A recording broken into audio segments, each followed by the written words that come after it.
Andrew, and thank you to the Humanists International for this tremendous honor. As I mentioned to you before, humanism has never been more important. People are hungering for a coherent source of purpose to help them deal with the challenges of the present and the permanent dilemmas of the human condition.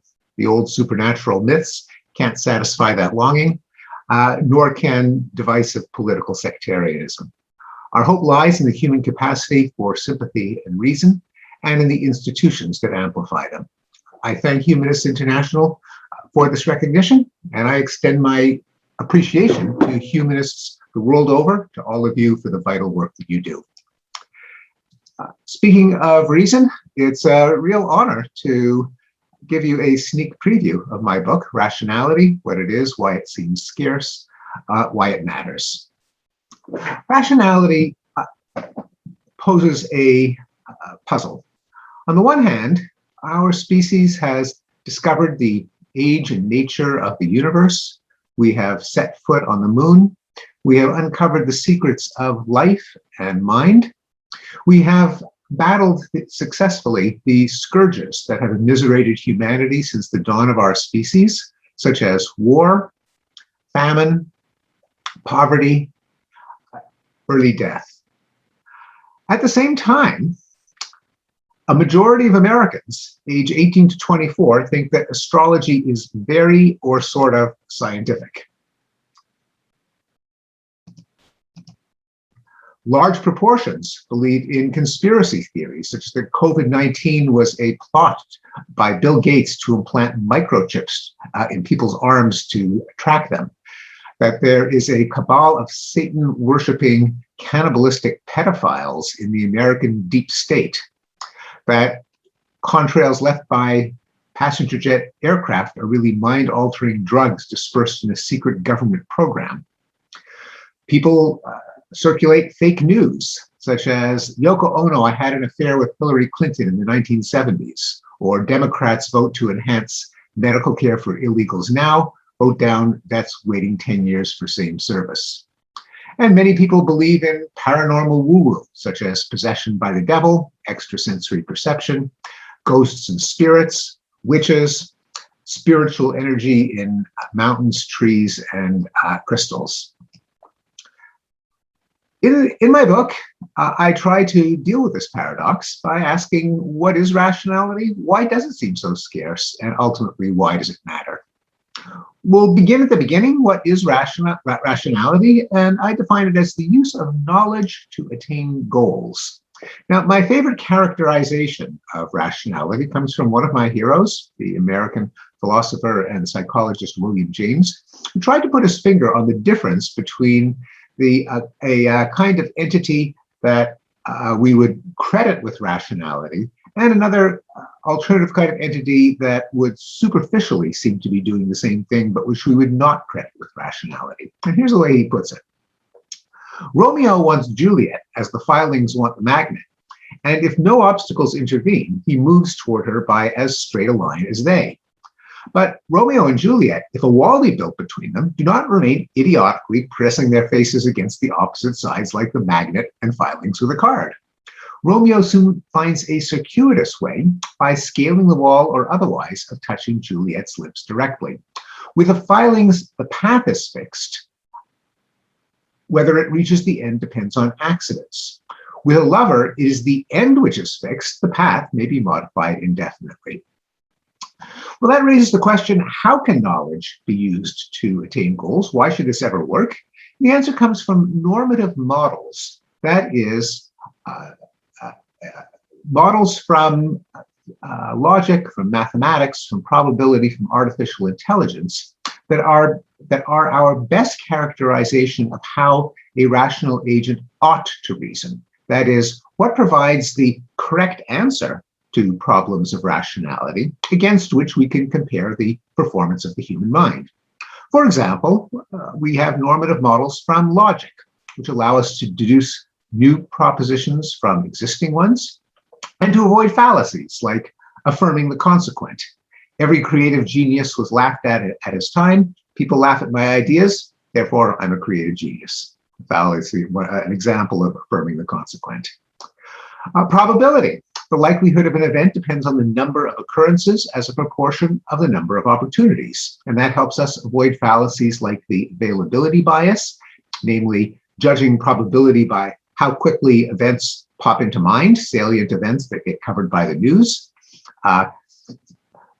Illustrated in this cartoon, the caption is, "This is why people should learn statistics." The woman says, "I will not fly in a plane. They aren't safe from terrorists. Hold on, I'll text you an article about it." Bayes' rule. We should give credence to a hypothesis to the extent that it's credible a priori, it's consistent with the evidence, and the evidence is uncommon across the board. That helps us avoid fallacies like base rate neglect. As in the following, a real example, a doctor says to a mother, "Your child has a nervous twitch, so she probably has Tourette's syndrome," ignoring the fact that twitches are pretty common among children, whereas Tourette's syndrome, the base rate is pretty small. The theory of rational choice or expected utility. A rational actor chooses the option with the greatest utility, expected utility, namely the probability times the payoff, allowing us to avoid fallacies like buying extended warranties, which are extremely popular, especially in the United States. When you purchase an appliance, you pay extra, which will cover the cost of repair. Does it really make sense to take out a health insurance policy on your toaster if you factor in the cost of a typical repair and the proportion of toasters that fail? Probably not. Another normative model is signal detection theory, that a fallible observer can't know whether an observation is real, a signal of something in the world, or bogus, noise in your perceptual apparatus, and so must set a decision criterion that trades off hits and false alarms depending on their costs. That helps us avoid fallacies such as, we should deal with misconduct by making it easier to convict the accused, which is another way of saying we should punish more innocent people, unless your ability to distinguish between the guilty and the innocent has been enhanced. Game theory, how to make rational choices when the payoffs depend on someone else's rational choices. That helps us avoid fallacies like, we can avoid climate change if we convince everyone that it's in their interest to conserve, to avoid meat, turn down the thermostat, not fly. The problem is that unless everyone is conserving, my decision to conserve will make me worse off, and hence it is not in my individual interest. It's only in my individual interests if everyone does it at the same time. And the means of distinguishing causation from correlation, in particularly to manipulate the putative cause and that cause alone holding all else constant, avoiding fallacies like failing to rule out confounds. As in my favorite joke about confusing correlation and causation, this comes from a couple that consults their rabbi because the wife is sexually unsatisfied, and it is written in the Talmud, this is true, that a husband is responsible for his wife's sexual pleasure. The rabbi strokes his beard, thinks for a while, and he says, well, here's an idea. Why don't you hire a strapping, handsome young man to wave a towel over you the next time you make love, and the fantasies will help the wife achieve orgasm. Well, I follow the rabbi's advice, and still nothing happens. The woman is unsatisfied. Go back to the rabbi, that problem again, strokes his beard, and he said, well, let's try a slight variation. This time, we'll have the handsome young man make love to the wife, and you, the husband, will wave a towel. Well, they try it, and sure enough, the wife has a earth-moving, screaming orgasm. The husband says to the man, schmuck. Now that's the way you wave a towel. That's an illustration of confusing correlations with causes. Well, a big part of rationality consists of laying out these normative models, and then it raises the psychological question, do ordinary people follow normative models of rationality? That's the way of posing the question, are people rational? And the answer is, it depends, sometimes. I'll give you an example from logic. Consider the following rule. Every card has a number on one side and a letter on the other. If a card has a D on one side, then it has a 3 on the other. Of the following 4 cards, what are the smallest number you have to turn over to test whether the rule is true or false? So we've got a a D, an F, a 3, and a 7. Which ones must you turn over to test the rule? If there's a D on one side, there's a 3 on the other. Well, the experiment has been done many times over the span of more than 50 years, and almost everyone says you have to turn over the D or the D and the 3. The correct answer is you have to turn over the D and the 7. Why? Well, think about it. Certainly, everyone knows that if you turn over you have to turn over the D, because if it had, say, a 6 on the other side, then that would falsify the rule. Everyone knows that you don't have to turn over the F, because the rule doesn't say anything about Fs one way or another. A lot of people think you have to turn over the 3, but when you think about it, that's kind of irrelevant, because the rule says if D, then 3, not if 3, then D. That would be affirming the consequent. And when you think about it, you really do have to turn over the 7, because if you turned it over and there was a D on the other side, that would show that the rule is false. The fallacy is often attributed to confirmation bias. That is, people seek evidence to confirm their beliefs. They don't look for evidence that would falsify their beliefs, which is relevant to testing your knowledge. Let me give you an example from Bayesian inference of how people don't exactly follow normative models. Probability that a woman has breast cancer is 1%. If a woman has breast cancer, the probability that she tests positive is 90%. That's the sensitivity of the test, its true positive rate. If a woman does not have breast cancer, the probability that she nevertheless tests positive is 9%. That's the test's false positive rate. A woman tests positive, what is the chance that she actually has breast cancer? The most popular answer, even among doctors, is there's an 80 to 90% chance that she has breast cancer. The correct answer is that there's a 9% chance that she has breast cancer. That's right, doctors overestimate the probability of having a disease by a factor of 10. What's going on? It's a psychological phenomenon that I mentioned before called base rate neglect. People forget the priors and they base judgments on representative stereotypes. So what do these fallacies show?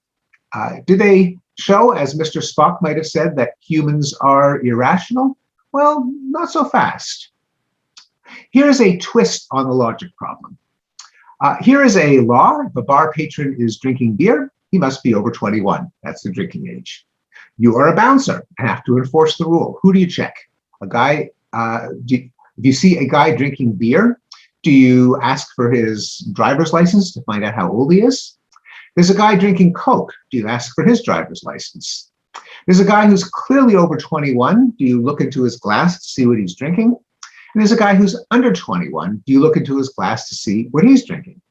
Well, in this case, almost everyone gets the answer right. They know that you've got to check the guy who's drinking beer and the person who's under 21. That is the correct answer to this logic problem.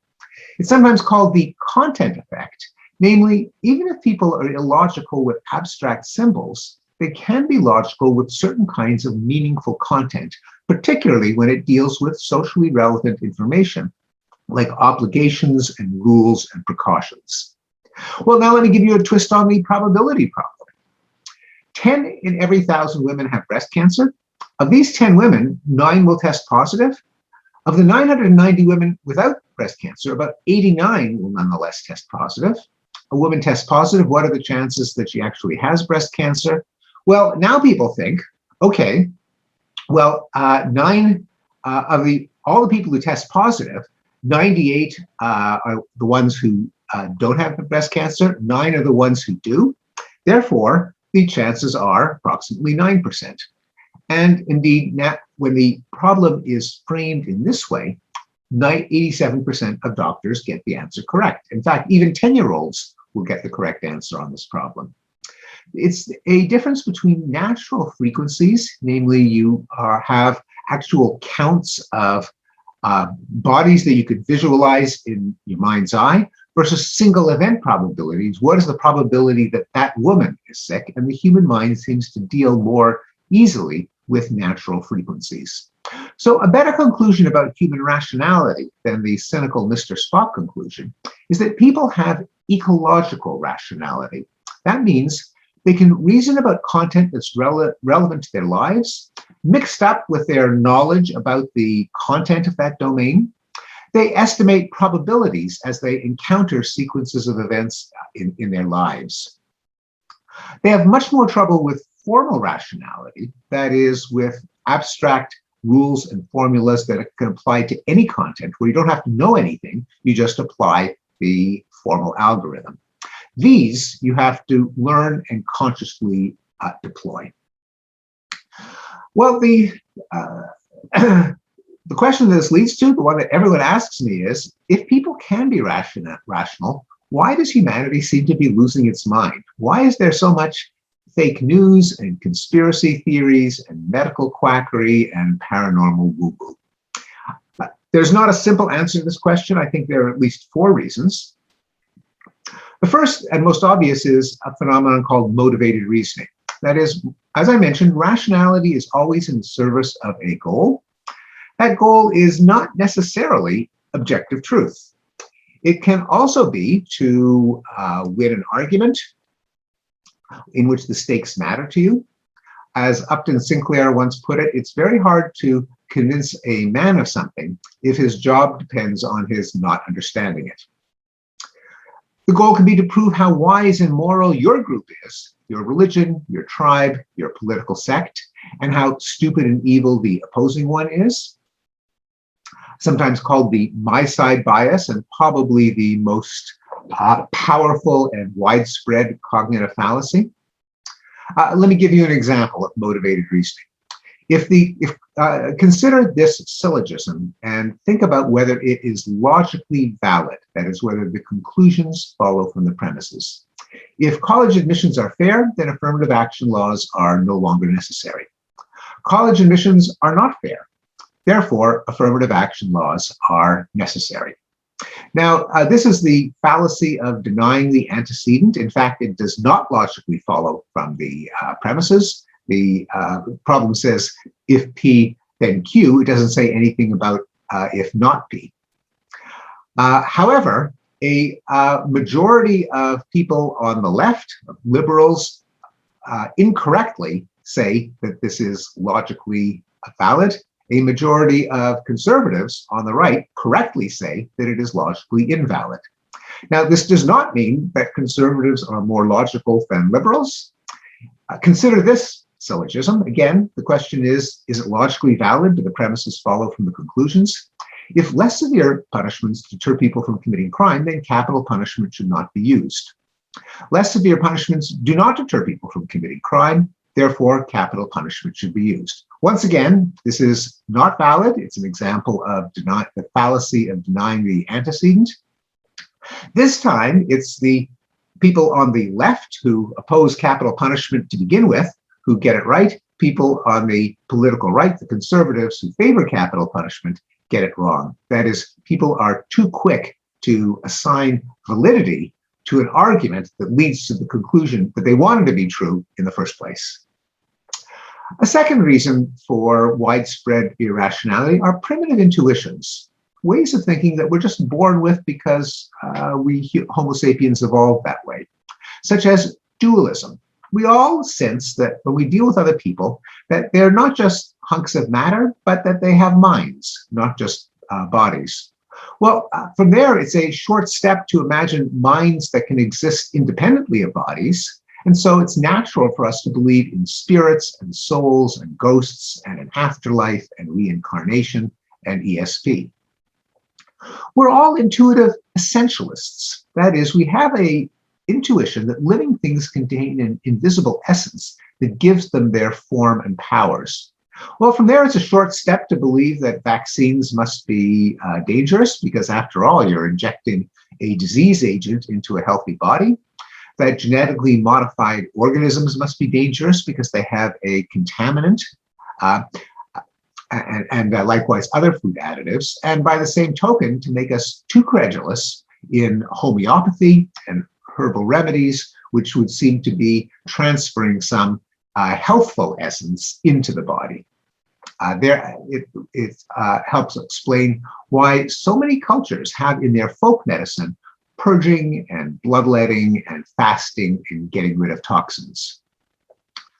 We all are vulnerable to the intuition of teleology, because we know that our plans and artifacts are designed with a purpose. From there, it's a short step to assuming that the universe was designed with a purpose. And so people believe in creationism and astrology and synchronicity, and the vague sense that everything happens for a reason.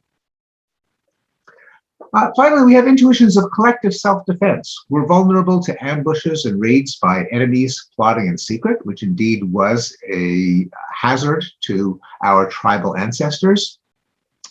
From there, it's easy to conclude that the lack of evidence for this conspiracy is proof of what a diabolical conspiracy it is. Now, these primitive intuitions in more cognitively sophisticated people are unlearned, and objective truths are acquired only by trusting legitimate expertise. None of us is really an expert enough in biochemistry to know how drugs work, how nutrition works, but rather we trust the people in the white coats who we think do have that expertise, scientists, or in other realms, historians, and journalists, and government. Studies show that even people who have what we might call the rational or the objective, the belief that has the greatest claim to objective truth, few of us actually know the science behind it. Studies, for example, show that creationists and climate deniers are no less scientifically literate than believers. If you ask a typical person who believes in human-made climate change, what causes it? They'll say, oh, does that have something to do with the ozone hole or toxic waste dumps? They have just a vague sense of what's green, but it's not as if they understand the science. The only way they differ is in political ideology. The farther you are to the right, the more you deny man-made climate change. The farther you are to the left, the more you accept it. Weird beliefs persist in people who don't trust the scientific and journalistic establishment, which is one reason why I think the scientific establishment should take greater steps to not appearing to be politically partisan, to be just a propaganda wing of a left-wing or woke movement. And a final reason for why people are vulnerable to weird beliefs is that a lot of it depends on what you mean by believe. Bertrand Russell, a humanist hero, famously said, "It is undesirable to believe a proposition when there is no ground whatsoever for supposing it is true." Now, that might sound totally trite and boring and obvious. In fact, it's a radical, unnatural manifesto. This is not the way people typically think. People hold two kinds of beliefs, I suspect. You can think about some beliefs falling in our reality zone. These are the physical objects around us, the other people we deal with face to face, the memory of our interactions with them, the rules and norms that regulate our lives. In this zone, we consider our beliefs to be testable. We care if they are true or false. And that's the only way we can get the kids to school on time and keep gas in the car and food in the fridge. Reality is what doesn't go away when you stop believing in it. You have to believe it. However, there's a whole other zone of beliefs that doesn't work by these rules. I call it the mythology zone. It applies to the distant past, the unknowable future, faraway peoples and places, remote corridors of power, the microscopic, the cosmic, the counterfactual, the metaphysical. Beliefs in this zone are held not because they're true or false, because you can't really find out if you're an ordinary person, but because they're entertaining, they're uplifting, they're empowering, they're morally edifying. Whether they're true or false is kind of beside the point. You can't find out. Examples would be religious beliefs, national myths, historical fiction. Do you really care whether the dialogue in The Crown actually took place between Charles and Diana, or whether some creative writers made it up?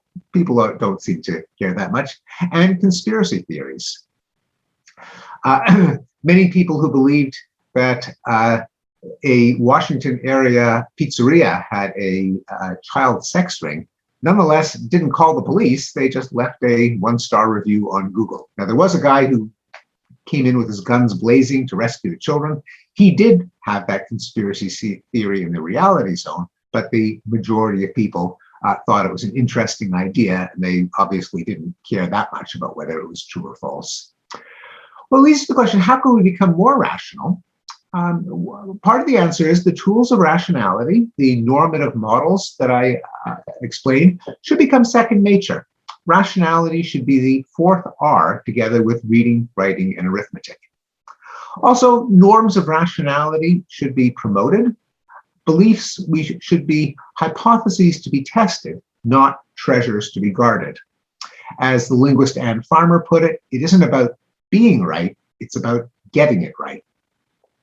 And third, institutions with rationality promoting rules must be safeguarded, where one person notices and makes up for another person's biases. And these make us collectively more rational than any of us can be individually.